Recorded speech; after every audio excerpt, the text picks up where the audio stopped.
आगे, सबके आगे, सबके आगे। बैंक हमारी लूट तुम्हारी, बैंक हमारी लूट तुम्हारी, बैंक हमारी लूट तुम्हारी।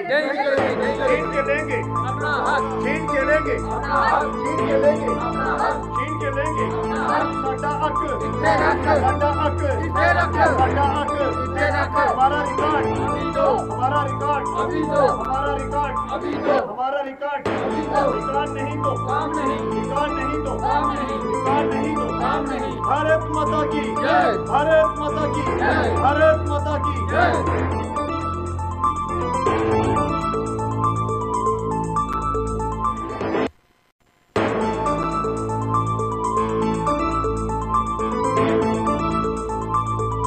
देखिए, मुझे शर्म आ रही है इस बात का जवाब देते हुए।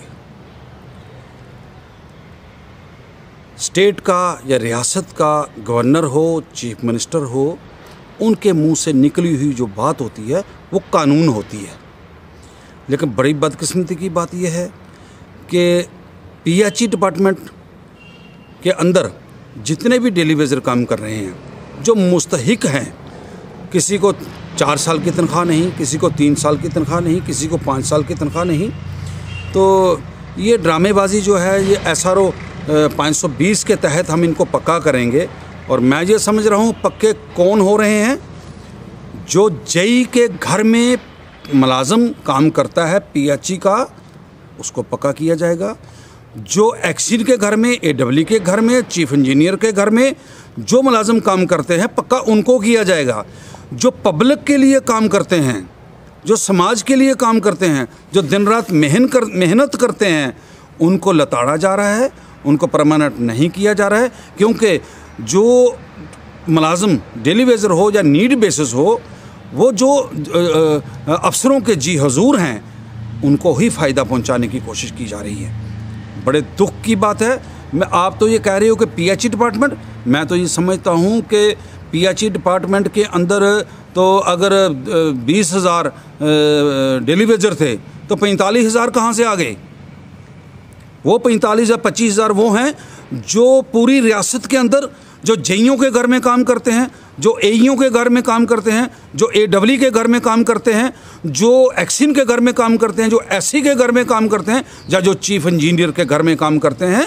ये 25,000 वो हैं कि जिनको दबे लफ्ज़ों में और छुपे तरीके से उनको तनख्वाह दी जाती थी। और अब मुसीबत ये बन गई है कि उनको कैसे बचाया जाए, क्योंकि वो इनके घरों में काम करते हैं। जो इनके घरों में काम करते हैं उसको बताया जा रहा है कि ये 15 साल से है।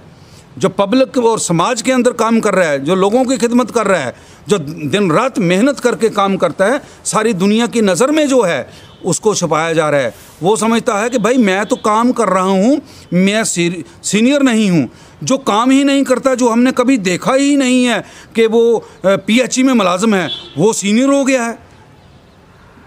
देखने वाली बात यह है कि क्या ये बहुत बड़ा फ्रॉड नहीं है? अगर महकमा पीएचई में 45,000 दिखाया जा रहा है तो 20,000 काम कर रहे, 25,000 आया कहाँ से है? ये बहुत बड़ी, इसकी ऊंची सतह पर जांच होनी चाहिए। मैं ये समझता हूँ कि जो इन मुलाजमों के घरों में काम करते हैं, किसी को परमानेंट ना किया जाए। परमानेंट उसको किया जाए जो समाज के अंदर, जो कौम के लिए, जो रियासत के लिए, जो लोगों के लिए काम करते थे, मेहनत करते थे। रात को अगर आवाज़ दो कि ये पानी बंद है, वो रात को आते थे। दिन को कहो कि पानी बंद है, वो आते थे। लेकिन उनको परमानेंट नहीं किया जा रहा है। परमानेंट उन लोगों को किया जा रहा है जो इन मुलाजमों के घरों में काम करते थे, उनको परमानेंट किया जा रहा है। मैं ये बहुत बड़ा फ्रॉड है। मैं गवर्नर साहब से कहना चाहता हूँ, एक पीएचई ही नहीं, बाकी डिपार्टमेंट भी जो जितने भी हैं, उनके वहाँ भी यही सूरत है। 1 लाख के करीब आप बता रहे हो डेली वेजर हैं। डेली वेजर मुझे लगता है 40,000 भी नहीं है। बाकी वो लोग सामने दिखाए जा रहे हैं। तमाम दफ्तरों के अंदर, तमाम डिपार्टमेंट के जितने अफसर हैं, वो बता रहे हैं, उन्होंने मुझे दिखाया है कि उनके घरों में जो लोग काम करते थे, उनके नाम जो हैं वो उसमें दर्ज किए गए हैं, तनख्वाहें उनको दी जाती थी। बाकी ये गरीब लोग जो हैं, मैं तो ये समझता हूँ कि कितनी शर्म की बात है। अरे हमारी रियासत को करप्शन के लिहाज से 1 नंबर पर डिक्लेयर किया गया है। कौन जिम्मेदार है आज गवर्नर साहब तो सारे काम अच्छे कर रहे हैं। मैं समझता हूँ गवर्नर साहब का एक भी काम अच्छा नहीं। अगर ये नीचे लेवल पर ज़मीनी सतह पर लोगों से पूछेंगे क्या है, अगर आप कहोगे चीफ इंजीनियर को पूछकर मैं फैसला करूंगा, जेई को, एई को और एडब्ल्यू को या एक्सिन को या किसी चीफ इंजीनियर को पूछ करके जब आप फैसले करेंगे वो सारे फैसले गलत होंगे। आम जनता को पूछिए कि ये कर क्या रहे हैं। अरबों रुपए के, लाखों रुपए के, करोड़ों रुपए के गफलों के बगैर इन्होंने कुछ नहीं किया है और ये अब इन गरीब लोगों को मारने की पूरी साजिश है। मैं गवर्नर महोदय से ये कहना चाहता हूँ कि अगर आप अपनी छवि को ठीक रखना चाहते हैं तो इसकी पूरी इंक्वायरी करवाएं कि कौन लोग हैं इनके घरों में काम करते हैं, उनके नाम कैसे लिस्टों में आए। जो लोग समाज के अंदर, कौम के अंदर, बाज़ारों में, गलियों में काम करते हैं, उनके नाम कैसे दबाए गए हैं, उनके नाम क्यों लिस्टों में नहीं आ रहे हैं। मेरा नाम Rashpal Singh, vice president district का, और मैं यहाँ 24 घंटे काम करता हूँ। यहाँ डिस्ट्रिक्ट के अंदर जितनी सप्लाई होती हैं वहाँ ये पूरा मेरे देख रेख में होती हैं। लेकिन बड़ा अफसोस से कहना पड़ता है कि 26 महीने के हमें वेतन नहीं मिला है। तो बड़ा दुख से कहना है, कहते हैं काम हम 24 घंटे करते हैं तो वेतन 26 महीने का क्यों नहीं मिला हमें। जब ये आता है 6 महीने के बाद या 20 महीने के बाद 1 महीने का वेतन मिलता है, वो बाकी यहाँ कहाँ जाता है। मैं जम्मू कश्मीर सरकार से ये हमें जागरूक करना चाहता हूँ मीडिया के शहर में कि यह हमारे देख रेख क्यों नहीं होती। हर डिपार्टमेंट के अंदर ये सब न्यू का वेतन मिला है 6750 रुपये, जो अपने पिछले साल का जो ऑर्डर हुआ था जनवरी में। तो हमें ये भी इसमें 26 महीने के बाद धांधली की गई। 26 जनवरी में हमें यह कहा गया था आपको हमको पूरी सैलरी देंगे, तो अब मिलेगा 1 महीने का वेतन मिला हमें। ये जानना चाहते हैं जो 1 करोड़ 16 लाख रुपये आया था पहले महीने में 1 करोड़ 16 लाख रुपये आया, तभी हमें 1 महीने का वेतन मिला। तो ये समझे नहीं जाती कितने लोग इनके पास सक्या है और कितने लोग ये वेतन देते हैं, ये पता कोई नहीं। हमारे तो ये 218 आदमी थे या सीपी वर्कर जो बने हुए थे। उसके बाद कोई यहाँ डेली वेटर ITL भी लगाए गए हैं। उसके बाद ये लैंड केस भी यहाँ डोनेट किए हैं।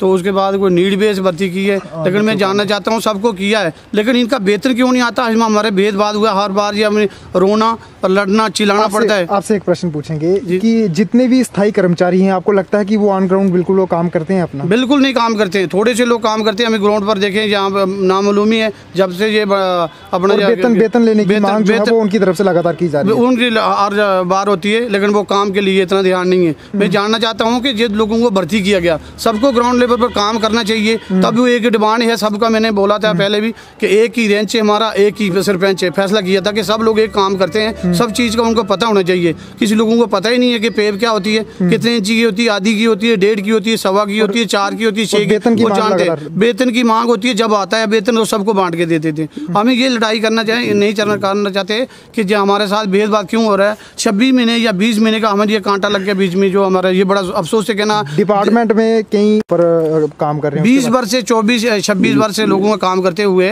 लेकिन उनका वेतन 26 महीने से हमको कांटा लग गया। हमें तो हमारे बाल बच्चे को ये गवर्नमेंट ने जे दे दिया कि हम इससे बड़ा कर निंदा करते हैं, क्योंकि हम 24 घंटे काम करते हैं। हमारा 26 महीने का जिस गरीब का हम गेंती बेलचा मारने वाले मुलाजिम हैं, तो हमें वेतन नहीं मिलेगा। हमारा ये बाल बच्चे का गला कटा गया। इसके बाद हमें बड़ा अफसोस से कहना पड़ रहा है कि ये हम दुख की बात है। कौन से ऐसे लोग हैं जिन्होंने ये अवैध नियुक्तियां की हैं? ये एक्शन साहब को पता होगा कौन लोग व्यक्ति कर रहे हैं, कहाँ ये काम लगे। इनको ही पता होगा डिपार्टमेंट है, पहले 200 का, फिर 400 का, फिर 600 बोलते हैं, 1000 आदमी हो गया। ये किस दरवाजे लगाता है, कौन लगाता है? इनका सैलरी भी आना चाहिए। ये लगाते हैं तो उनकी सैलरी भी होनी चाहिए। 4905 आदमी थे पहले भी, हमें क्लियर किया था डिपार्टमेंट ने। हमारी सैलरी आती थी कि आपकी सैलरी सिगरेट से आती है। 4905 आदमी पर मंथ हर महीने मिलेगा। आपको लगता है कि ये जो ऑफिसर हैं, बड़े ऑफिसर हैं, ये कहीं ना कहीं सत्यपाल मलिक जो गवर्नर हैं, उन्होंने एक आश्वासन दिया था कि जल्द ही इनका मसला जो है हल किया जाएगा, उसका फ़ायदा लेने की फिराक में ये ऑफिसर जो हैं और कर्मचारियों को जोड़, ये अपना वो जो झूठ है छुपाने के लिए ये रोज़ के ये ड्रामे करते हैं। अभी ये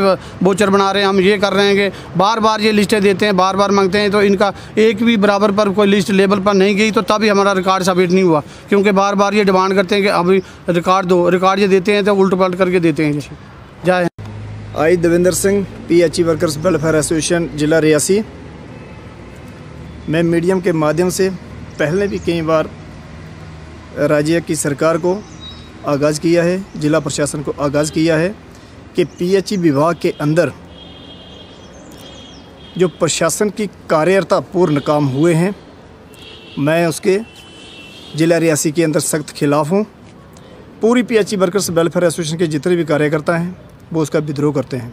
देखिए कि पूर्व की सरकार श्रीमान फारूक उमर अब्दुल्ला जी ने के कार्यकाल में पीएचई विभाग के अंदर 4905 कर्मचारियों का एक समाधान हुआ था। एक कमेटी गठित की गई थी और उन्हीं 4905 कर्मचारियों को वेतन दिया जाता था। लेकिन अवैध नियुक्तियों के चलते पूरे जम्मू प्रोविजनल के अंदर में उस वेतन का दुरुपयोग किया गया। कई स्कीमें बनाई गई, कई स्कीमें लागू की गई, कई स्कीमें ख़त्म की गई, लेकिन कर्मचारियों के हितों को ध्यान में किसी ने नहीं रखा। सबसे पहले तो पीएचई डिवीज़न के अंदर जो हमारे इंजीनियर विंग बैठे हैं, हमारे जूनियर इंजीनियर बैठे हैं, उन्हें 10-10 वर्ष हो गए एक ही सेक्शन में बैठे हुए। कभी किसी भी जेई का तबादला नहीं हो रहा है। हम जानना चाहते हैं कि एक ही सेक्शन से उन्हें कितना प्यार है। किसी को 12 साल हो गए हैं, किसी को 10 साल हो गए हैं, किसी को 15 बरस हो गए हैं। हम जानना चाहते हैं कि पीएचई एक्शन 1.5 साल के बाद ट्रांसफ़र हो जाते हैं, लेकिन जेईओं का तबादला क्यों नहीं हुआ? रियासी के अंदर दूसरे जेई क्यों नहीं आते हैं? घोटाले की वो जरा, जहाँ तक घोटाले की बात है, आप लोगों ने देखा होगा कि सलाल के अंदर सबसे बड़ा घोटाला हुआ है पीएचई विभाग ने। जो हमारा पाइपलाइन का कार्यक्रम हुआ है, जो हमें जहाँ पर हम ड्यूटी देते हैं वहाँ पर क्वार्टर रहने के लिए कोई साधन कुछ नहीं है। जहाँ तक दरिया से जो स्कीम्स पानी मिलता है, मैं सलाल की एडमिनिस्ट्रेटर जो हमारी पंचायत बनी है, जो लोग पिछले 40 वर्षों से गरीब मजदूर का शोषण कर रहे हैं, मैं उनसे भी आगाज़ करता हूँ कि वो उन लोगों से बचें। वो जिला प्रशासन के साथ मिली भगत करके सलाल के अंदर जो पानी की दुविधा खड़ी हुई है, इसके लिए पीएचई प्रशासन सबसे बड़ा जिम्मेदार है। और जहाँ तक घोटालेबाजी की बात है, मैं आपको फिर आगाज़ करता हूँ कि पीएचई विभाग के अंदर जो नियुक्तियाँ हुई हैं 27/4/2017 जो बायोमेट्रिक ऑनलाइन हुआ था, उसमें सबसे बड़ा घोटाला किया गया है। जो लोग 2016 में लगे हैं उनको 150 रुपये के हिसाब से वेतन जारी किया गया है। और पूर्व के एसएन मिस्टर अशोक कुमार शर्मा जी ने सबसे बड़ी धांधली की है और कुछ जूनियर के लीडर इसमें शामिल हैं। मैं जानना चाहता हूँ कि आज जो लोग 225 की संख्या में आ रहे हैं उनका वेतन जल्दी जारी किया जाए, क्योंकि 82 लाख से ऊपर हमारा वेतन रिलीज़ हुआ है। लेकिन हमें बड़े अफसोस के साथ कहना पड़ रहा है कि हमें एक ही महीने की सैलरी दी गई है।